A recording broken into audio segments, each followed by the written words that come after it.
아멘. 새해가 시작된 지 벌써 2주가 지나가고 있습니다. 여러분 새해 첫날에 세웠던 계획들이 잘 지켜지고 있습니까? SNS에서는 여전히 샵 새해 목표, 샵 갓생 루틴 이런 해시태그가 이제 넘쳐나죠. 새벽기도, 성경 통독, 운동, 자기개발, 다이어트. 누군가는 아직도 완벽하게 실행하고 있는 사람들도 있을 겁니다. 그런데 솔직하게 대부분은 아마 이미 포기했거나 포기 직전인 분들이 계실지도 모르겠습니다. 여러분들은 어떠세요? 포기하셨습니까? 포기 직전입니까? 하고 있으십니까? 그래서 또 다른 해시태그들이 넘치죠. 이생망, 작심삼일, 샵 내일부터. 극단적인 열심과 극단적인 포기, 우리가 이 둘 사이를 끝없이 왔다 갔다 합니다. 1월 1일에는 올해는 달라질 거야 라고 다짐했다가 1월 11일 오늘이죠. 역시 난 안 돼 하면서 체념하기도 합니다. 2020년대에 들어서 여러 청년들에 대한 조사에 보면 20대가 가장 중요하게 여기는 가치로 자유와 안정이 반복해서 상위에 등장하는 것을 봅니다. 여러 연구에서 공통적으로 나타나는 특징인데요.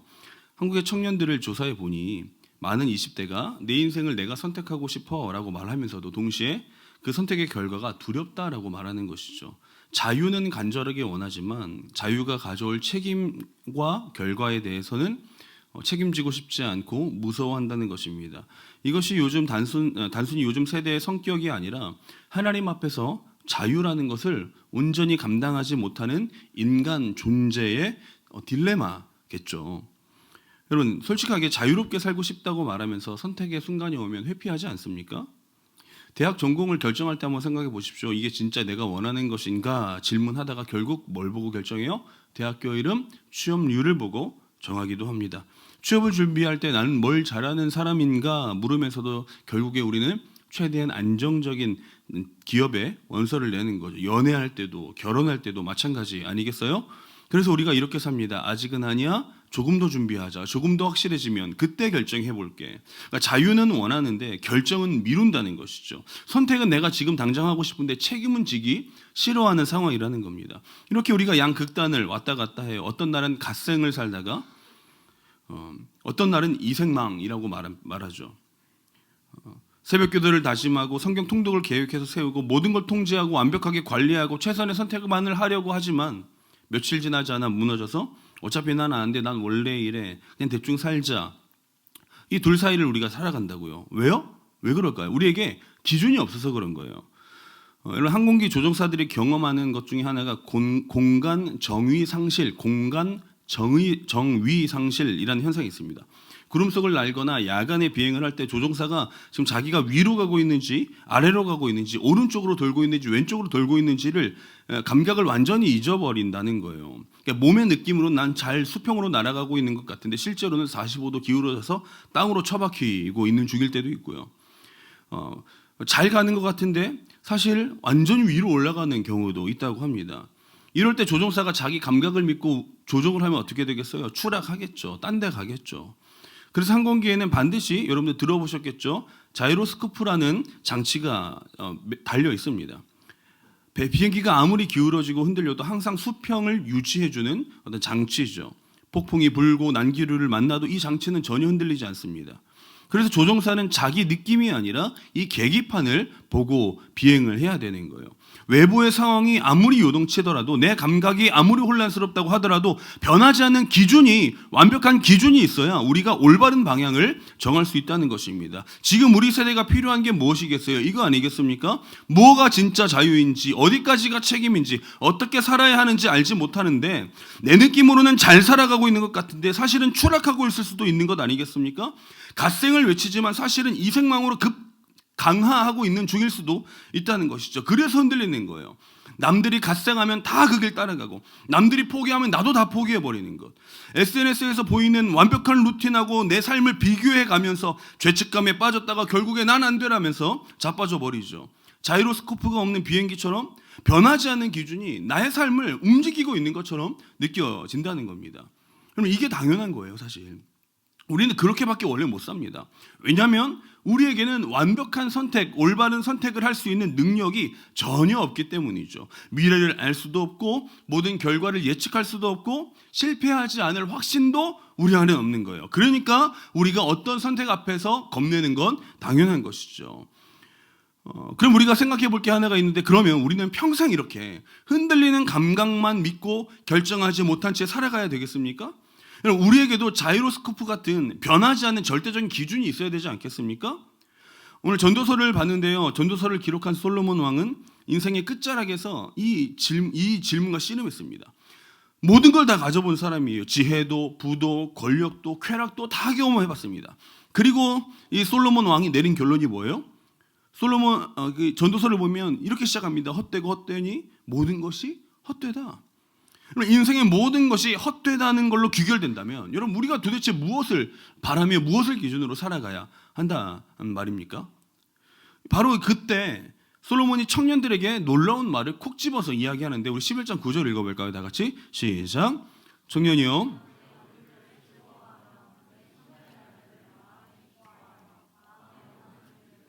내 눈이 보이는 대로 행하라. 그러나 하나님이 이 모든 일로 말미암아 여러분, 당시 이스라엘 청년들도 똑같지 않겠어요? 인생이 어차피 헛되면 내가 뭘 선택하든 어떤 의미가 있나? 어차피 취업도 안 되고 결혼도 안 되고 집도 못 사는데 뭘 어떻게 해야 된 무슨 소용이야 라며 우리가 선택을 보류하거나, 아니면 어쩌면 그냥 오늘만 살지라는 식으로 살 수도 있을 것 같아요. 자유를 감당하지 못하는 인간의 두려움이죠. 근데 본문이 바로 우리에게 뭐라고 말하냐면, 9절을 한 번 더 보면요, 즐거워하라 라고 하면 즐거워하라. 히브리어로요, 단순히 기분 좋은 감정을 말하는 것이 아니라 하나님 앞에서 누리는 기쁨에 대한 이야기입니다. 시편의 여호와로 말미암아 기뻐로 해라라고 할 때 바로 이 말을 쓰는데요, 마음대로 살아라가 아니라 하나님이 주신 청년의 시간을 하나님 앞에서 기쁘게 누리면서 좀 살아라라는 말입니다. 이 다음 문장이 뭐냐면, 그런데 하나님이 모든 일로 너를 심판할 거야. 그러니까 자유와 책임, 기쁨과 심판이 한 문장 안에 들어가 있는 거예요. 우리의 상황이 이렇다고요. 그래서 우리가 붙잡아야 할, 우리가 계속해서 고민해 볼 질문이 이겁니다. 청년의 자유는 무엇이고 그 자유에 따르는 책임은 도대체 무엇인가? 우리가 이 둘을 어떻게 함께 붙잡고 갈 수 있는지 오늘 말씀을 통해서 말씀을 통해서 우리 살펴보기를 원하는데요. 전도서 11장은 청년의 자유를 어떻게 이야기하고 있는지 우리 한번 살펴보겠습니다. 9절 앞부분만 다시 한번 읽어볼게요. 시작. 청년이여, 내 어린 때를 즐거워하며 내 청년의 날들을 마음에 기뻐하여 마음에 원하는 길들과 내 눈이 보는 대로 행하라. 청년들에게 말하는 건 뭐예요? 따라합시다. 청년의 자유는 하나님이 주신 선물이다. 네, 그렇습니다. 청년들의 자유는 하나님께서 주신 선물이에요. 여러분, 이 말을 들으면 어떤 생각이 듭니까? 전도서가 내 마음에 원하는 길들로 행하고 내 눈에 보이는 대로 행하라. 여러분, 성경의 말이라고 하기엔 좀 어색합니다. 왜냐하면 우리가 아는 성경은 뭐라고 말해요? 육체의 정욕을 따라 살지 마라, 세상과 버타지 말아라, 절제해라, 이렇게 말하는데 전도서는 뭐라고 말해요? 너의 마음이 원하는 대로, 너가 눈에 보이는 대로 행해라 라고 말하는 겁니다. 그런데 이게 권유가 아니라 명령형이에요. 명령형. 청년들에게 자유를 명령하고 있다고요. 하고 싶은 대로 하라고 명령하고 있다고요. 내 마음에 원하는 이라는 말을 또 깊이 보면요, 내 마음의 길들이라고, 길들 복수형이죠, 그죠? 하나의 정답이 아니라 여러 개의 길입니다. 하나님은 청년들에게 단 하나의 길, 정해질 루트를 주시는 게 아니라 선택할 수 있는 여러 가지 길을 제시해 주면서 너희 마음대로 살아봐라고 이야기를 하고 있다는 거죠. 우리는 흔히 어떻게 생각해요? 하나님의 뜻은 하나다라고 생각합니다. 그걸 찾아야 된다. 그거 놓치면 인생 망하고 내 신앙 망가진다라고 생각합니다. 그래서 우리가 선택하지 못하는 것들이 있는 거예요. 이게 정말 하나님의 뜻일까? 아니면 내 욕심일까? 고민하다가 결국 아무 선택하지 못하죠. 그런데 본문이 말하는 건 뭐예요? 내 마음의 길들로 가라. 하나님이 주신 마음, 하나님이 주신 눈으로 판단해보고 결정해보아라 라고 이야기를 하고 있다는 겁니다. 여러분, 미술을 전공하는 사람들이 가장 두려워하는 순간이 언제인지 아십니까? 제가 미술을 전공하지 않았기 때문에 잘은 모르지만 제가 듣기로는 백색 캔버스 앞에 서는 순간이 제일 두렵다고 해요. 아무것도 그려져 있지 않은 캔버스. 무엇이든 그릴 수 있지만 풍경화도 인물화도 추상화도 뭐든 가능하지만 학생들은 얼어붙는다는 거죠. 뭘 그려야 되지? 잘못 그리면 어떡하지? 망치면 어떡하지? 자유가 주어졌는데 자유 때문에 오히려 아무것도 그리지 못하는 거예요. 그러니까 선택의 자유가 선택의 마비를 가져오는 거죠. 그래서 학생들이 뭐라고 이야기해요? 교수님 뭐 그릴까요? 주제를 정해주세요. 자유를 달라고 하는데 마침 자유를 주니까 누군가가 정해주기를 바라는 겁니다. 캔버스는 그대로 백색으로 남아있고 시간만 흘러가는 거죠. 참 묘합니다. 우리는 자유를 원하는데 자유를 두려워해요. 선택권을 달라고 하면서도 막상 선택하려고 하면 이게 맞는지 저게 맞는지 확신이 서지 않아 도망치기 바쁩니다. 캔버스 앞에서 붓을 들지 못하는 학생들처럼 우리는 청년의 시간이라는 캔버스 앞에서 아무것도 그리지 못하고 있다니까요. 그냥 시간만 흘러가고 있는 거죠. 그래서 프랑스의 실존주의 철학자 장폴 사르트르가 아시죠? 이렇게 말했습니다. 인간은 자유롭도록 선고받았다. 법정에서 선고하는 거죠. 그러니까 자유가 선물이 아니라 형벌처럼 느껴진다는 거예요. 왜요? 자유에겐 뭐가 따라요? 책임이 따르고 선택에는 결과가 따르기 때문입니다. 그래서 우리가 이렇게 사는 거예요. 부모님이 정해주길 바라고, 선배가 답 알려주길 바라고, 목사님이 이게 하나님의 뜻이야라고 말해주기를 바라는 사람들도 있습니다. 자유를 원하지만 감당하지 못하는 것이죠. 그래서 본문이 뭐라고 해요? 너의 마음의 길들로 가라. 하나님이 여러분들의 인생에 백색 캔버스를 주신 거예요. 그리고 말씀하시는 거야. 그려봐. 네 마음이 원하는 것을 그려봐. 내 눈이 보이는 대로 좀 그려봐. 하나님이 주신 눈과 하나님이 주신 생각과 하나님이 주신 그 마음으로 판단하고 선택하고 그려보라고 우리에게 가르쳐주고 있는 거죠. 창세기 24장에 아브라함이 종에게 말합니다. 이삭의 아내를 찾으러 가는 이야기가 나오는데요. 아브라함이 종에게 말해요. 내 고향으로 돌아가서 아들의 아내를 좀 찾아서 와라. 종이 묻는 거예요. 만일 여자가 나를 따라오려고 하지 않으면 어떻게 됩니까? 그러니까 아브라함이 뭐라고 말하냐면 8절 한번 읽어볼까요? 24장 8절 시작. 만일 여자가 너를 따라오려고 하지 아니하면 나의 맹세가 너와 상관이 없다. 상관이 없다는 말이 히브리어로 책임에서 벗어나다, 자유롭다, 풀려나다라는 뜻입니다. 그래서 종이 기도를 해요. 하나님, 내가 오늘 순조롭게 여자를 만나게 해주세요. 그리고 리브가라는 여자를 만나게 됩니다. 그래서 이 종이 리브가를 보고 이 여자가 하나님이 정하신 사람인가? 하나님 맞아요, 틀려라고 막 하나님께 기도하거나 막 그렇게 하지 않았어요. 자기 눈으로 보고 내 주인의 아들에게 정말 좋은 신부감이다라는 생각을 하고 자기 마음대로 판단하고 결정해서 데리고 간다는 거죠. 중요한 게 뭐예요? 하나님이 하늘에서 이 여자야 하고 종에게 알려주지 않았다는 거예요. 종에게 판단할 자유를 주셨고 그 자유를 종이 사용해서 선택했다는 겁니다. 그리고 그 선택이 하나님의 뜻과 일치했다고요. 이게 여러분들에게 주어진 하나님의 자유, 백색 캔버스라는 겁니다. 아브라함에게 종에게 판단할 자유가 있었다면 여러분 우리에게 뭐가 있어요? 전공을 선택할 때, 진로를 결정할 때, 관계를 시작할 때 여러분들 자유롭게 선택하고 있습니까? 아니면 막 기도해보고 막 6개월, 1년 막 기도해보고 막 물론 기도해야죠. 하지만 자유를 앞두고 회피하고 있는 건 아닌가요? 하나님이 정확하게 알려주시면 내가 그렇게 하겠습니다. 이렇게 말하면서 우리가 결정을 미루고 있지 않아요? 그런데 이 하나님이 이미 여러분들에게 자유를 다 주셨다고요. 하나님이 주신 마음, 하나님이 주신 판단력, 하나님이 주신 기회 그 앞에서 우리가 무엇하고 있냐라는 겁니다. 사랑하는 여러분, 청년의 때 주어진 여러분들의 시간은 너무나 좋은 하나님의 선물이에요. 그리고 하나님 여러분들에게 너의 마음의 길들로 가라라고 명령하세요. 하나님은 여러분들이 완벽한 선택을 할 수 없다는 거 너무나 잘 알고 있습니다. 하나님 여러분들이 옳은 선택하지 못한다는 것도 너무나 잘 알고 있어요. 실수할 수 있다는 것 알고 계십니다. 그럼에도 불구하고 하나님은 여러분들에게 그 참된 자유를 허락해 주시는 거예요. 왜냐하면 자유는 저주가 아니라 하나님 믿는 사람들의 특권이기 때문입니다. 하나님은 여러분들을 로봇으로 만들지 않았어요. 정해진 길로만 가는 기계로 만들지 않았습니다. 하나님의 형상을 품은 자들로 만들어 주신 거죠. 생각하고 판단하고 선택하고 책임지는 존재로 여러분들을 세워 놓으셨다는 겁니다.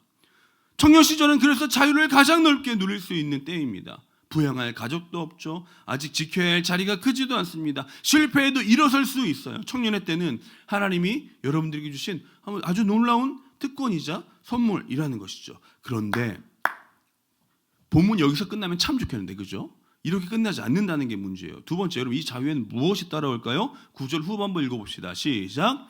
그러나 하나님이 이 모든 일로 말미암아 너를 심판하실 줄 알라. 본문이 뭐라고 말해요? 따라합시다. 그러나 모든 선택에는 책임이 따른다. 맞아요, 여러분들. 모든 선택에는 책임이 따릅니다. 무슨 뜻이에요? 방금 전까지 네 마음대로, 네 눈에 보이는 대로 해라 라고 하시더니 갑자기 분위기를 바꿔서 그러나 하나님이 심판하실 줄 알라. 이 그러나가 너무 좋아요. 그러나.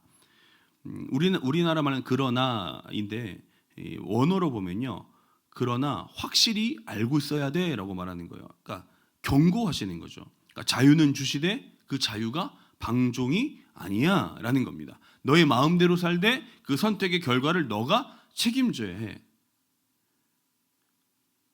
단순히 벌 준다, 심판이라는 뜻이 있는데 심판한다는 게 여러분 벌 준다는 의미가 아니라 정당한 평가를 받는다는 뜻이거든요. 하나님 모든 것을 보시고 그 의미와 결과를 정당하게 평가하실 거야라고 말하는 거예요.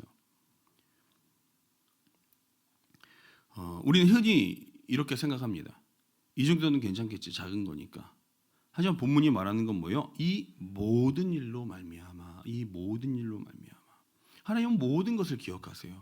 어떤 선택도, 어떤 사소한 선택도 여러분들이 아이스 아메리카노를 먹을까 뜨거운 아메리카노를 먹을까라는 그 작은 선택 하나마저도 하나님 앞에서 의미 없는 선택은 단 하나도 없다는 거예요.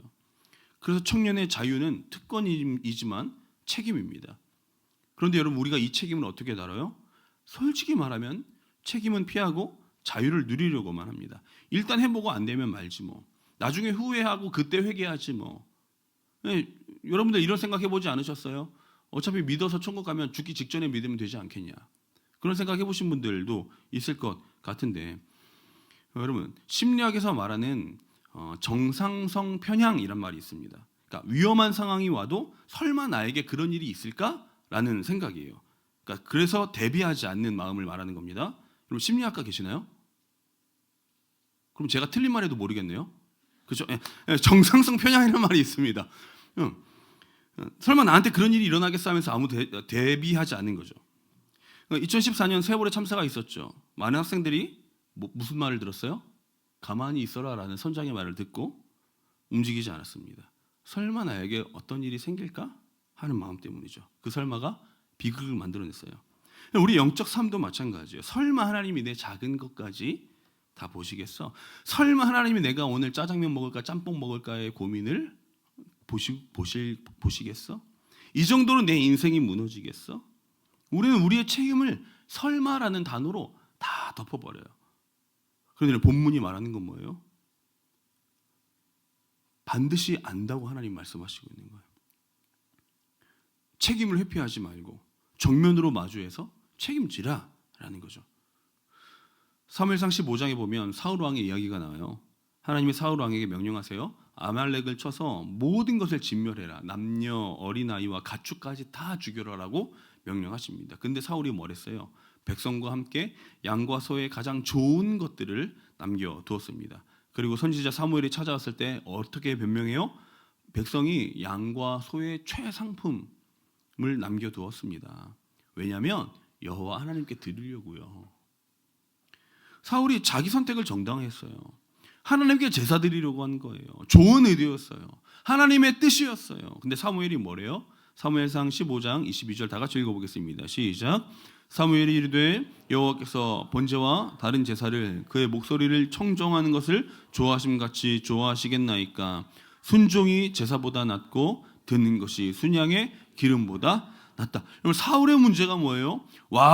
사울은 왕으로서의 자유가 있었습니다. 전쟁을 어떻게 수행할지, 전리품을 어떻게 처리할지 판단할 자유가 있었어요. 그런데 그는 그 자유를 하나님의 명령 밖으로 사용한 겁니다. 좋은 의도였는데 도대체 무엇이 문제입니까? 아니에요. 하나님은 여러분들의 모든 선택을 보시는 거죠. 그리고 그 선택과 하나님의 뜻이 일치했는지 아니면 그 내 뜻이 내 욕심에서부터 나온 건지 우리는 살펴봐야 될 필요가 있는 것이죠. 결국 사울의 이 선택을 통해 사울은 어떤 일을 겪게 됩니까? 왕 위를 잃어버리게 됩니다. 한 번의 잘못된 선택이 한 번의 책임 회피가 돌이킬 수 없는 결과를 만들어냈다는 것이죠. 이 이야기가 오늘 우리에게 해주는 말이 뭐예요? 반드시 자유에는 책임이 따른다. 선택에는 결과가 있다는 걸 말하는 겁니다. 여러분, 우리는 어떻습니까? 좋은 의도를 때때로 내세우지 않습니까? 이 정도는 괜찮아, 하나님도 이해할 수 있어 라고 말하지 않습니까? 다른 사람들도 다 이렇게 하잖아. 사울이 제사 드리려고 변명했듯이 우리도 우리의 선택을 정당화하거나 그냥 흘러 넘길 때가 있다는 거예요. 전도하려고 본 거예요. 교제하려고 간 거예요. 스트레스 풀려고 한 거예요. 근데 하나님 묻는 거예요. 정말 그게 내 뜻이야? 아니면 너의 욕심을 포장한 거야? 사울의 이야기가 다른 사람의 이야기가 아니라니까요. 지금 이 순간은 나의 이야기일 수 있어요. 모든 선택에는 책임이 따르는 거예요. 하나님은 그 행위를 다 기억하고 있는 거죠. 여러분의 때라고, 청년의 때라고 예외가 아니에요. 젊었을 때 좀 놀아야지, 나중에 정신 차리면 되지. 아닙니다. 여러분들의 지금의 작은 선택 하나하나가 미래 여러분들을 만들어가는 거라고요. 그래서 여러분들이 지금 무엇을 보고 무엇을 듣고 무엇을 생각하고 무엇을 선택하는지 하나님이 다 보고 계시기에 정말 중요한 거예요. 하나님이 이 훗날 하나하나 공의롭게 다 판단하신다고요. 정말 무서운 일이에요. 근데 여러분, 이 두려움을 우리가 무서우라고 여러분 주신 겁니까? 아니에요. 정신 차리라고 주는, 정신 차리라고. 설마를 버리라고요. 설마를 버리라고. 그리고 분명히 하라고요. 자유는 특권인데 가볍게 다룰 수가 없는 것입니다. 선택은 권리이지만 책임을 동반해야 돼요. 그러면 이제 우리가 이런 생각을 해봐야 되죠. 우리는 그럼 어떻게 살아가야 할까?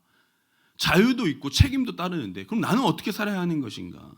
자유는 누리되 책임을 져야 한다면 이 둘을 어떻게 함께 붙들고 살아갈 수 있을까? 우리 본문 10절과 12장 1절이 답을 줍니다. 우리 10절과 12장 1절 다 같이 읽겠습니다. 시작. 그런즉 근심이 내 마음에서 떠나게 하며 악이 내 몸에서 물러가게 하라. 어릴 때와 검은 머리의 시절이 다 헛되니라. 너는 청년의 때에 너의 창조주를 기억하라.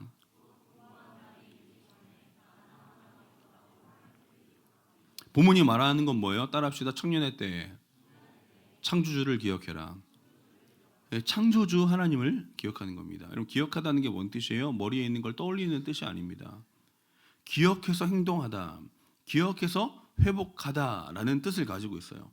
출애굽기 2장 24절에 보면 이렇게 이야기합니다. 읽어볼까요? 시작. 하나님이 그들의 고통 소리를 들으시고 하나님이 아브라함과 이삭과 야곱에게 세운 그의 언약을 기억했다. 이 기억하다가 그거거든요. 하나님이 언약을 기억하셨다는 건요, 아 맞다, 내가 얘랑 약속했었지 하고 다시 약속을 상기하는 게 아니라 그 약속을 이루기 위해 모세를 보내셨고 애굽에서 이스라엘 백성들을 구원해내셨다. 행동이 수반된 기억이라는 겁니다. 창조주가 우리를 기억한다는 건 단지, 그러니까 우리가 창조주를 기억한다는 건 우리가 하나님 계시네라는 것을 떠올리는 것이 아니라 그분이 내 삶의 모든 선택과 결정의 중심이 되는 삶을 살겠노라 다짐하며 결단하고 그렇게 살아가는 것을 의미한다는 말인 것이죠. 그런데 여러분들 왜 굳이 창조주라고 했을까요? 하나님이라고 표현해도 되고 아버지라고 표현해도 되고 여호와라고 표현해도 되는데 왜 굳이 여기서 창조주를 기억하라고, 창조주라고 말했을까요? 창조주가 뭐예요? 따라합시다. 나를 만드신 분. 왜 여호와가 아니라 나를 만드신 분을 기억하라고 할까요? 의도적으로 창조주를 강조하는 거예요. 왜요? 청년의 때 우리가 가장 잊어버리기 쉬운 게 바로 나는 하나님의 지음받은 존귀한 존재라는 사실을 잊고 살아가는 청년들이 너무나 많다는 거죠. 청년의 시절엔 마치 내가 나를 만드는 것처럼 아니면 세상이 나를 만드는 것처럼 느껴질 때가 많이 있습니다. 내 능력, 내 선택, 내 의지, 내 그런 모든 것들로 내 인생을 개척하는 것처럼 보이고요. 세상이 요구하는 기준, 세상이 말하는 스펙, 세상이 말하는 그 어떤 것들로 내가 정의되는 것처럼 느껴지는 삶이 이 청년의 시기라는 거예요. 그래서 교만해지고 그래서 때때로 낙심하기도 한다는 겁니다. 내가 하면 돼, 나는 할 수 있어라고 말하든 세상이 말하는 기준에 차지 않으면 난 망했어라고 생각하든. 근데 본문이 말하는 건 뭐예요? 너는 지음받은 존재다라고요. 너는 하나님이 너를 만드셨다고요. 너를 만드시는 분을 기억해야 된다라고 성경이 창조주를 기억하라라고 가르치고 있는 것입니다. 그런데 왜 하필 청년의 때에 기억하라고 할까요? 본문이 뭐라고 말해요? 곤고한 날이 이르기 전에 나는 아무 낙이 없다고 할 때가 가까이 오기 전에라고 말합니다. 무슨 말이냐면 시간이 흐른다는 거예요. 이 청년의 때가 영원하지 않다는 거예요. 우리는 나중에 해도 돼. 시간 많아. 여러분 아니에요. 저도 이렇게 될 줄 몰랐어요. 제가 아직도 마음은 20대예요. 왜 비웃죠? 근데 아니에요. 우리가 읽은 본문 그 뒤에 12장 2절부터 7절까지 쭉 읽어보면 솔로몬이 노년의 쇠약함에 대해서 말합니다. 해와 빛과 달과 별들이 어두워진다. 맷돌질하는 여인들이 적어졌다. 뭐 다 죽었다는 뜻이죠. 늙어서 능력이 쇠하고 기회가 사라지고 선택의 폭이 좁아지는 모습들. 그때 가서 하나님을 내가 기억해야 되는데 라고 해도 여러분 그때는 기억할 힘이 없어요. 18세기 청교도 조나단 에드워즈가 예일대 졸업식에서 이렇게 말합니다. 지금 하나님을 선택하지 않으면 나중에는 하나님을 선택할 능력조차 잃게 될 것입니다. 멋있는 말 아니에요? 제가 다시 한번, 지금 하나님을 선택하지 않으면 나중에는 하나님을 선택할 능력조차 잃게 될 것이다. 여러분들의 마음이 굳어지기 전에, 세상의 소리가 내 귀를 가로막기 전에 지금 하나님 앞에 서야 하는 거예요. 시간이 많다고 착각하지 마십시오. 하나님은 한계가 있다라고 말합니다.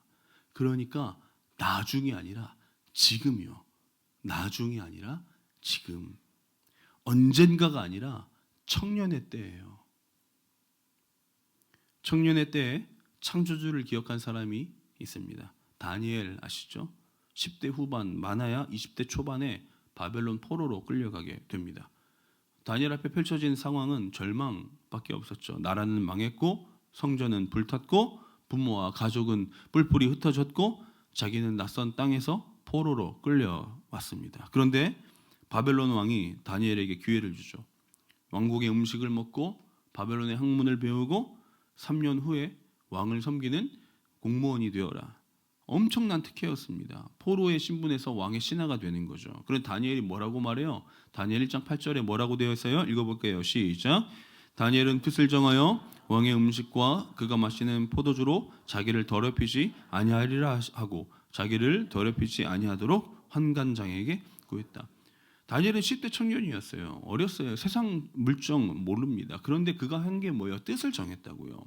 바벨론이 주는 모든 것을 받지 않기로 하고 하나님이 금하신 것은 절대 타협하지 않기로 결정했다고요. 왜요? 창조주를 기억했기 때문입니다. 내가 누구인지, 내가 여호와 하나님이 지으신 히브리 청년 다니엘이다. 여러분 이 정체성을 바벨론이 바꿀 수 없다라고 결정했기 때문입니다. 다니엘은 그 뒤로 70년을 바벨론과 메데 페르시아에서 살았어요. 왕이 4번 바뀌었습니다. 그런데 끝까지 흔들리지 않았어요. 사자굴에 던져졌을 때도, 왕의 칙령에 내려졌을 때도 창조주를 기억했습니다. 사랑하는 여러분, 만약 다니엘이 청년 시절에 타협했다면 어떻게 됐을까요? 일단 살고 보자. 나중에 신앙 회복하면 되지. 이렇게 생각했다면 아마 70년 내내 타협하는 인생을 살았을 거예요. 그런데 청년의 때에 다니엘은 뜻을 정했습니다. 그리고 그 결정이 다니엘의 평생을 결정한 거예요. 이야기가 우리에게 해주는 건 뭐예요? 여러분의 때에 내린 결정이 평생의 방향을 정한다는 겁니다. 다니엘에게 바벨론의 음식이 있었다면 여러분 우리에게는 무엇이 있어요? 학교에서, 직장에서, 친구들과의 관계에서 이 정도는 괜찮아, 다들 이렇게 살아가고 있잖아 하면 속삭이는 목소리가 어떤 게 있습니까? 그런 것들은 왕의 음식처럼 아주 매력적으로 보입니다. 거절하면 손해볼 것 같습니다. 받아들이면 너무 편할 것 같아요. 그런데 질문은 이거예요. 그것이 창조주를 기억하는 삶인가? 라는 것입니다. 다니엘 10대 청년이었어요. 우리보다 더 어렸습니다. 그런데 뜻을 정했다고요. 근데 우리는 어때요? 이 순간 여러분 뭘 선택하고 있습니까? 청년의 때 창조주를 기억해라. 이게 여러분들 오늘 우리에게 주시는 핵심이에요. 아까 말했죠. 기억한다는 건 머리로 생각하는 게 아닙니다. 생각하고 삶으로 살아내는 거예요. 모든 선택의 순간에 나는 누구인가, 나를 만드신 분은 누구인가를 고민하는 겁니다. 나는 우연히 생긴 존재가 아니고 나는 창조주 하나님께서 목적과 의미를 가지고 만든 존재다 라는 사실을 기억하는 겁니다. 나에게 자유가 있고 그 자유에는 책임이 따른다. 그러므로 나는 하나님 앞에서 옳은 선택을 하며 그 선택에 대한 책임을 지며 살아가겠다. 이것이 창조주를 기억하는 삶이라고 성경이 우리에게 가르쳐주고 있는 거예요. 여러분 이거 쉬워요? 대답 좀 해주세요. 외로워요? 쉬워요? 왜 어려워요? 왜요? 우리는 매일매일 잊어버리는 존재니까요. 아침에 결심해도 저녁에 무너지잖아요. 오늘 다짐해도 내일 잊어버리잖아요. 여러분 하나님 그거 다 하나님 모를까요? 다 알아요. 그래서 오늘 본문은 계속 기억해라 말이에요. 계속 기억해라. 한 번 기억하면 끝나는 게 아니라 매일 매순간 매번마다 다시 기억해라. 여러분이 완벽하게 기억할 능력이 없다는 거 다 아십니다. 다 예상하고 계세요. 그럼에도 불구하고 하나님은 기억해라. 왜냐하면 하나님은 시간을 이용하시기 때문이죠. 하나님은 여러분들이 하루아침에 단번에 완성되기를 기대하지 않으세요. 천천히 넘어지고 일어나서 잊어버리면 다시 붙들고 그렇게 하나님은 여러분들의 삶을 빚어가시는 중이라는 겁니다. 그러니 여러분들 조급해하지 마세요. 한 번에 다 될 거라고 생각하지 마세요. 다만 우리가 기억해야 될 건 이거죠. 이 선택, 이 결정 앞에서 나는 창조주 하나님이 지으신 사람이다 라는 걸 붙드는 것, 그것만 잊지 않으면 돼요. 따라합시다. 나는 창조주 하나님이 지으신 사람이다. 내일 여러분들이 또 무너지면요, 그거 또 생각하면 돼요. 뭐요? 나는 창조주가 하나님이 지으신 사람이다. 그럼 모래 안 넘어질까요? 모래 안 넘어질 자신 있어요? 없죠. 그럼 뭐 해야 돼요? 기억해야죠. 나는 창조주 하나님이 지으신 사람이다. 우리가 그거 기억하면 되는 거예요. 그럼 모래 그렇게 넘어져서 모래 또 일어나면 그 다음은 날은 괜찮을까요? 아니요. 우리 매번 넘어집니다. 하지만 뭐라고요? 또 넘어지면 뭐라고? 뭘 기억해야 된다고? 다 같이 시작. 나는 창조주 하나님이 지으신 사람이다. 그거 기억하면 됩니다. 그렇게 청년의 시간은 그것을 계속해서 반복하면서 하나님을 알아가는 시간, 만들어져 가는 시간이라는 사실을 잊지 마십시오. 그러니 지금 뭐 안 돼도 괜찮아요. 두려워하지 마시고 세상과 타협하지 마시고 다니엘같이 뜻을 정하십시오. 설교를 마치겠습니다. 17세기 청교도 목사 토마스 왓슨이라는 사람이 그 설교에서 이렇게 말합니다. 청년이여, 당신의 시간을 하나님께 드리십시오. 그것이 가장 좋은 시간입니다. 악마는 당신에게 찌꺼기를 달라고 하지 않습니다. 악마는 당신의 청춘을 원합니다. 이렇게 설교했습니다. 엄청 세게 얘기했네요. 그죠? 그럼 세상은 이렇게 말해요. 청년의 때 마음껏 누려라. 나중에 책임지면 된다. 지금은 자유롭게 살아라. 복음은 말하는 게 뭐예요? 청년의 때야말로 책임지면서 사는 순간이다. 지금 창조주를 기억해야 내일 자유로울 수 있다를 말하는 거예요. 세상은 나중에를 말하지만 복음은 지금을 말합니다. 세상은 청년의 시간을 소비의 대상으로 보지만요, 복음은 청년의 시간을 예배할 수 있는 기회로 보죠. 여러분, 우리가 계속 제가 여러분들에게 물었던 거, 자유는 원하는데 책임이 두렵다면 우리는 어떻게 살아야 할 것인가? 갓생과 이생망 사이에 선택을 보류하고 결정을 미루고 아직은 때가 아니야라고 살았던 우리 인생. 성경은 우리 그런 인생을 보고 다른 이야기를 하죠. 청년의 자유는 하나님이 주신 선물이다. 자유에는 책임이 따른다. 그래서 우리는 창조주를 기억해야 합니다. 이것이 성경이 말하는 청년의 삶입니다. 자유롭되 방종하지 않고, 즐거워하되 무책임하지 않고, 선택하되 하나님을 잊지 않는 삶을 살아가는 것. 계속 미루며 살 것입니까? 아니면 오늘 창조주를 기억하면서 살아가실 것입니까? 설마하며 책임 덮으면서 살아갈 것이에요? 아니면 하나님 앞에 정직하게 서는 삶을 살아가시겠습니까? 여러분들이 손에 뭐 쥐고 있어요? 놓아야 할 것들 붙들고 있지 않나요? 바벨론 음식처럼 매력적으로 보이지만 여전히 여러분들을 더럽히는 것들 쥐고 살지 않아요? 이 자리에서 지금 결단하십시오. 내 청년의 시간을 더 이상 낭비하지 않겠습니다. 창조주를 기억하면서 살겠습니다. 실패해도 넘어져도 하나님 앞에 정직하게 서겠습니다. 여러분, 완벽하지 않아요. 하지만 이런 결단을 한다는 것 자체가 우리가 창조주 하나님을 한다는 것이기 때문에 결단하고 도전하는 거죠. 그리고 다음 주 수련회 가잖아요, 그죠? 매일의 선택 앞에서 물어보는 거예요. 수련회 가는 것조차 여러분 연습하는 거예요. 창조주 하나님을 기억하는 연습을 하는 겁니다. 수련회 가는 거 여러분 돈 아깝죠. 시간 없죠. 즐겨야 되고 약속도 있고 해야 될 건 많은데 수련회를 가라뇨. 부담되죠. 그런데 창조주 하나님을 기억하는 훈련이 청년의 때의 수련회 결단하는 거죠. 거기서부터 시작하는 거예요. 거기서 예배드리고 기도하고 우리를 만드신 창조주 하나님을 기억하는 훈련을 하는 것. 청년의 때에 이런 결단을 실천할 수 있는 저와 여러분들이 되실 수 있기를 주님의 이름으로 축복합니다. 매일의 선택 앞에서 물으세요. 난 누구인가? 자, 여러분들 누구라고요? 다 같이 시작. 나는 창조주 하나님이 지으신 사람이다. 천천히 가도 돼요. 멈추지 마십시오. 매일 조금씩 창조주 하나님을 기억하면서 한 걸음 한 걸음 살아가는 거예요. 청년의 때에 지금 창조주 하나님을 기억할 수 있는 저와 여러분들이 되시기를 주님의 이름으로 축복합니다.